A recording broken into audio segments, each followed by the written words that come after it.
हर हर महादेव, जय सिया राम, राधे राधे।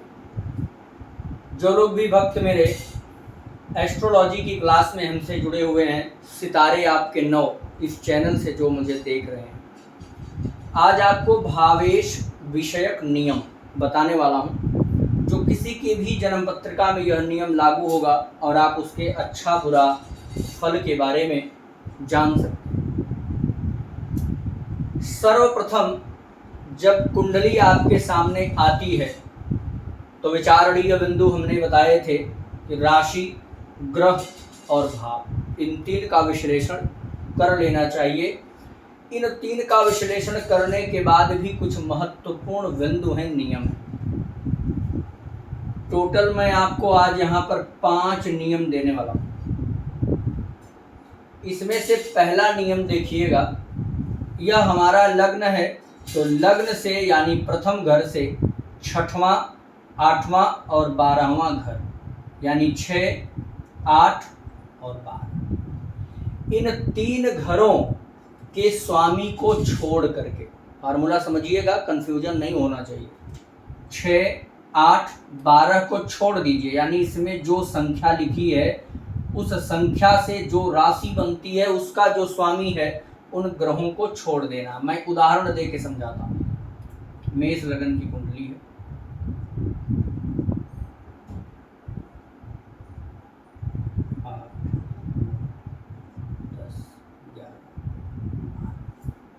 अब यहाँ देखिएगा, पहला नियम है कि 6, 8, 12 के स्वामी को छोड़ करके, तो 6 का स्वामी कौन है, 8 का कौन है और 12 का कौन है, देख लीजिए। 6 का स्वामी हो जाएगा बुध, 8 का स्वामी कौन, 8 का मंगल और 12 का बुध। यानी इन 3 ग्रहों को छोड़ करके, अगर किसी की मेष लगन की कुंडली है, सबके कुंडली में नियम लागू नहीं होगा, जिस कुंडली में जो ग्रह जहां बैठे होंगे, तो 6, 8, 12 के स्वामियों को छोड़ करके अगर कोई ग्रह केंद्र या त्रिकोण में बैठता है, केंद्र कौन है हमने बताया था आपको, 1, 4, 7 और 10, ये केंद्र हो गए। 5 और 9 ये 2 घर आपके त्रिकोण में आते हैं। जो लग्न है यह केंद्र त्रिकोण दोनों में आता है, क्योंकि 1, 2, 3, 4, 5 यहाँ से भी 5वां स्थान है और फिर यहाँ से देखेंगे 1, 2, 3, 4, 5, 6, 7, 8, 9, तो 9वां स्थान पड़ जाता है। तो केंद्र त्रिकोण दोनों में आता है, क्योंकि यह 1 नंबर में भी है और 9, 5 का संबंध भी बनता है, तो केंद्र त्रिकोण दोनों में आ जाएगा। तो अगर इन 4 घरों में, यानी इसमें, इसमें, इसमें, इसमें और इसमें, यदि 6, 8, 12 के स्वामी को छोड़ करके अन्य ग्रह केंद्र या त्रिकोण में बैठते हैं तो कुंडली के लिए शुभ फल प्रदान करने वाले होंगे। यह पहला नियम आपका है, ध्यान रखिएगा। दूसरा नियम है, किसी भी भाव का स्वामी, अब एक बार मैं ग्रह बैठा ही लेता हूं,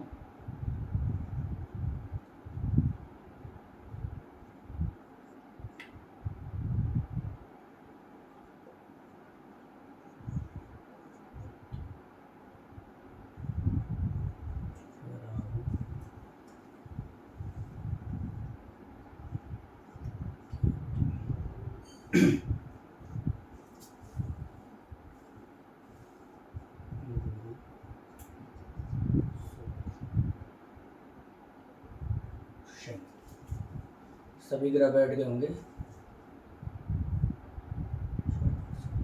ठीक है। अब देखिए, अब जैसे दूसरा नियम है, किसी भाव का स्वामी अपने से केंद्र या त्रिकोण में बैठे, तो अब यानी कि जो शनि है, शनि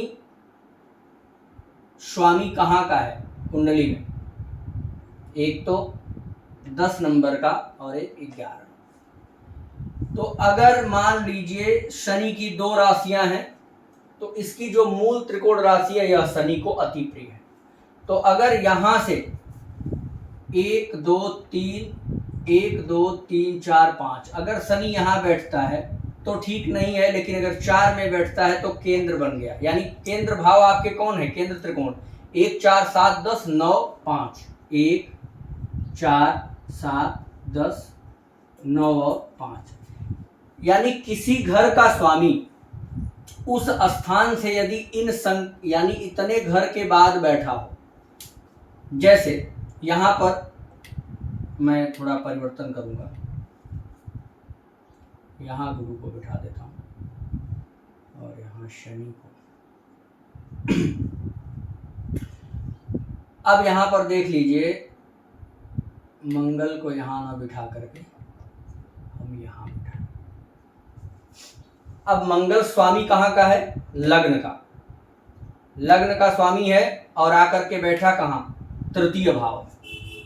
तो यह अपने घर से केंद्र में नहीं है, अपने घर से केंद्र में नहीं है, लेकिन अगर यही फार्मूला हम अभी चंद्रमा के लिए लगा देते हैं, और चंद्रमा यहाँ कुंडली का स्वामी है चतुर्थ का, और अगर यहां से यह 1 2 3 4 घर अगर यहां बैठता है तो भी अच्छा होगा, 7 घर में यहां बैठता तो भी अच्छा होगा, और 10 में बैठेगा तो भी अच्छा होगा। तो ये तो केंद्र का स्वामी है ही, लेकिन शर्त यह बनेगी कि अगर ऐसा नहीं है कि वह केंद्र का स्वामी है तो ये कहीं का भी स्वामी हो, अष्टम का स्वामी बताते हैं। वो मान लीजिए कि चंद्रमा यहां का स्वामी है।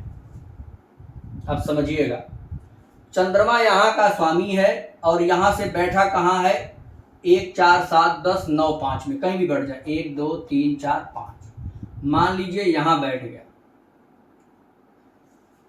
यहां का स्वामी अगर यहां बैठा है तो कहीं ना कहीं इस भाव के लिए शुभ फल ही देगा।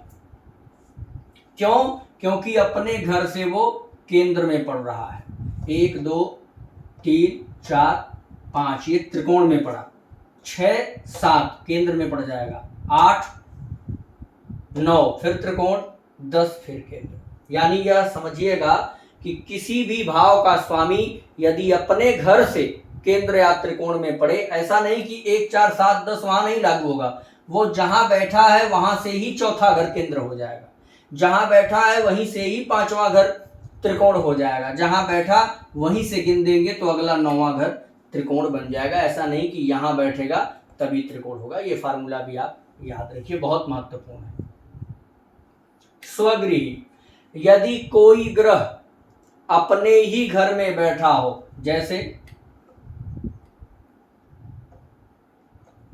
आप अगर किसी की पत्रिका देख रहे हैं और वहां मान लीजिए कि यहां पर सूर्य बैठा हो और गिनती लिखी हो 5 नंबर, तो सूर्य सिंह राशि पर है, यानी अपने ही घर पर सूर्य बैठा हुआ है, इसलिए यह सूर्य कभी भी खराब फल यहां नहीं देगा। स्वगृही ग्रह अच्छा फल प्रदान करते हैं। मान लीजिए यहां पर 3 नंबर लिखा है बुध बैठा, या 6 नंबर लिखा हो बुध बैठा, तो ऐसा ग्रह अच्छा फल प्रदान करते हैं।